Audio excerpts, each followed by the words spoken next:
let's talk about this data. What does this data tell you? And put it together with what you heard from the Federal Reserve Chairman yesterday and sort of square that circle for us.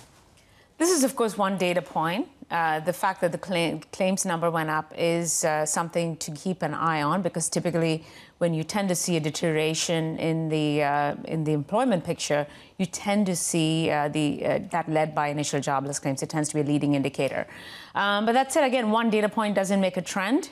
We'll be looking to see what happens. What was interesting to me in yesterday's summary of economic projections is the fact that the Fed kept core PCE at 2.8% for this year. So they're expecting about roughly 0.2 increases month over month for the remainder of the year in core PCE. So in that sort of context where inflation is still relatively sticky and the job market is quite strong and growth is in the context of 2 to 2.5%, I don't see any need for the Fed to rush in to cut rates. I want to couple your inflation outlook with their outlook for unemployment. They see it staying exactly where it is right now, 4%, year-end 2024. Jonathan, how are you thinking about the incoming information stacked up against what they're projecting for the rest of this year?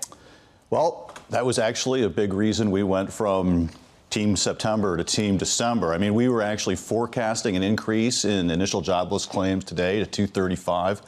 We were expecting an increase in continuing claims, and we were expecting a downside surprise on PPI, and we were actually one of the few shops expecting a 0.2 on core CPI yesterday. We have been watching the data slow and think there's a slowdown underway, but we got an FOMC that really just seems to think growth's fine, and not just fine, but great. I mean, they didn't even mark down their assessments of the pace of the expansion in the first paragraph of their statement, which is typically where an FOMC would acknowledge some moderation.